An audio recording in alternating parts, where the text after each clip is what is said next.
Assalamualaikum warahmatullahi wabarakatuh. Selamat datang kembali di channel YouTube-nya Batik Gelidir Solo. Ya, saat ini kita sedang berada di salah satu pabrik di daerah Makam Haji Pajang Solo. Ya, kali ini kita akan membahas perihal alur dalam membuat batik hand printing, ya, terutama yang dikerjakan secara manual seperti ini, jadi pakai tenaga manusia bukan mesin. Ya, kita langsung saja melihat atau mendengar dari kepala produksi kita, namanya Mas Bowo. Halo Mas Bowo. Halo. Assalamualaikum. Waalaikumsalam. Ya. Apa kabar? Alhamdulillah, kabar baik. Iya, Mas, sedikit diceritakan Mas perihal alur pemesanan batik custom, ya Mas, ya, hand printing terutama itu di Batik Gelidir itu gimana? Proses dari awal sekali sampai finishing. Sambil jalan aja Mas. Oh ya, apa. dari awal customer biasanya menyediakan motif dulu, Mas. Motif nanti kita desain sesuai permintaan. Ya. Terus kita kirim sampel bentuk itu namanya? Proofing. ACC, baru kita masal.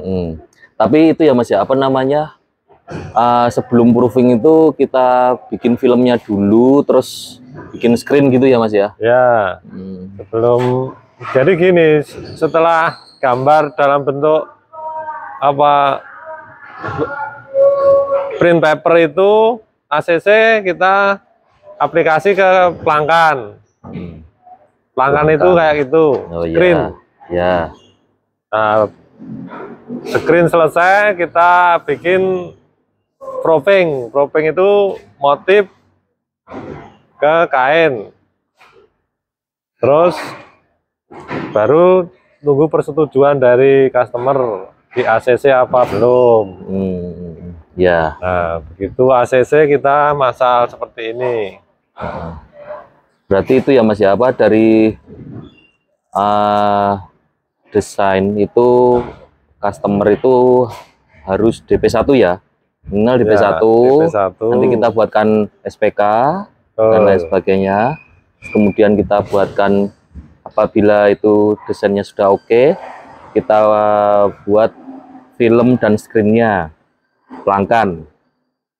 Setelah pelangkan jadi, nanti baru bisa kita proofing, gitu ya Mas, ya? Betul. Terus proofing itu bisa dikirim atau lewat foto aja, foto hasil proofingnya. Kalau misalkan sudah oke, bisa kita mulai cetak massal. Konsumen tambah DP kedua untuk cetak massal, seperti itu. Nah, tapi perlu diingat, proofing itu kalau misalkan ada revisi, cuman revisi warna ya Mas, ya? Betul sekali. Nggak bisa ngerubah motif ya, karena kan sebelum dibikin screen itu kan sudah ACC desain ya? ACC, betul. Ya. Jadi gimana Mas? Cintanya tadi? Gak apa-apa. Terus berapa lama Mas biasanya? Dari desain sampai finishing siap kirim itu berapa lama biasanya? Kalau desain sederhana itu 3 hari.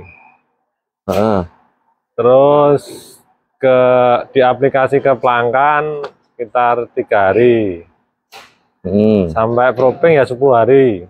Ya, 10 hari. Kurang lebih seperti itu. Tapi yang kalau kondisi musim seragaman kayak gini ya rada. Biasanya udah ada antrian karena ada antrian. Jadi setiap prosesnya dari desain, terus bikin film, terus bikin screen, bahkan sampai cetak massal dan finishingnya itu ada antrian semua ya. Betul. Nah, ya seperti Mas, perihal screen Mas. Screen itu kenapa ada yang kecil ada yang besar Mas? Kalau yang besar itu untuk batik-batik pola Mas. Pola. Jadi katakanlah kalau pakai identitas apa logonya ditaruh di depan satu, di belakang satu, atau di dada. Ya. Itu harus pakai screen yang besar. Itu karena pola. Berapa meter Mas? Ya kalau untuk standar baju lengan panjang itu 2,4. 2,4 meter bahannya. Ya. Terus kalau warna Mas, misalkan katakanlah 3 warna gitu, itu berarti butuh screen 3. Betul. Nah seperti itu ya teman-teman. Jadi nggak semudah itu. Jadi kalau misalkan udah pola, warnanya banyak itu ya makin lama bikin screennya. Seperti itu. Terus Mas, kemudian kalau misalkan sudah selesai cetak massal itu, finishingnya itu diapakan loh Mas? Biar nggak luntur dan lain sebagainya gitu-gitu. Finishingnya di open Mas. Di open. Seperti apa? Ya. Opennya kalau untuk seragam cukup ini. Ini apa namanya Mas? Ini namanya steamer. Kalau yang partai besar pakai ini. Itu juga steamer juga? Steamer. Cuman untuk seragaman sementara pakai ini aja sudah cukup. Ya. Itu sehari bisa 1.500 meter ya. Ya. Oke. Terus kemudian Mas apa namanya? Setelah di apa ya nih kunci warna ya nih ya, biar nggak luntur gitu ya. Dicuci. Proses pencuciannya di pabrik yang satunya. Ya, oke. Soalnya di sini tidak boleh membuang limbah. Nah, jadi seperti itu teman-teman. Limbah juga kita perhatikan. Jadi nggak setiap pabrik kita itu bisa mencuci. Dan rata-rata di Lidir itu tempat cucinya itu berbeda. Bahkan di pabrik yang satunya di Teluan itu juga seperti itu, mencucinya di lain pabrik. Mencucinya di daerah Lawean, soalnya itu kan sudah situs batik, jadi udah ada istilahnya apa ya, limbahnya itu udah dialirkan ke satu titik. Iya. Gitu. Iya. Jadi tidak ya Mas ya, tidak merusak lingkungan ya Mas. Betul sekali. Karena sudah dilokalisir. Iya. Mas, ini pabrik ini Mas, hariannya itu bisa nyetak seperti ini berapa ribu Mas? Kalau seragam maksimal ya 1.500. 1.500. Cuman kalau pakai gambar pola besar ini sehari ya 3.000 meter bisa. Oh gitu. Semakin besar gambar, produksinya semakin cepat. Cuman kosnya mahal. Ya. Untuk biaya gambar, desain dan lain-lain itu kosnya agak tinggi. Cuman bisa ngejar produksi Mas.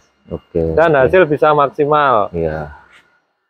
Tapi memang nggak semuanya bisa pakai screen besar ya Mas. Betul. Kalau yang kecil-kecil itu mungkin lajur gitu ya Mas ya.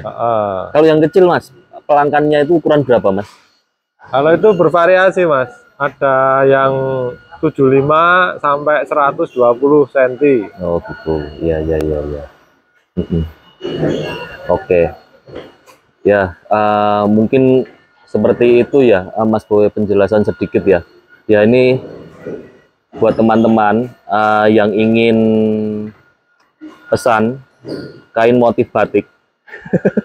Ini hand printing pokoknya bukan mesin ya teman-teman ya. Jadi ini dikerjakan dengan tenaga manusia. Minimal ordernya 500 meter, terus 100% katun. Tapi kita juga melayani seperti ini yang dikerjakan ini Sunwash ya Mas Boy ya. Bisa menghubungi Batik Glider Solo. Semoga video singkat ini bermanfaat, menambah keyakinan jenengan-jenengan buat menghubungi Batik Glider Solo untuk pengadaan seragam identitas khususnya. Jadi silakan menghubungi di nomor 0822 6565 2222. Itu bisa juga untuk WhatsApp. Sekian video singkat, semoga bermanfaat. Kembali lagi di video berikutnya. Assalamualaikum warahmatullahi wabarakatuh. Waalaikumsalam warahmatullahi wabarakatuh.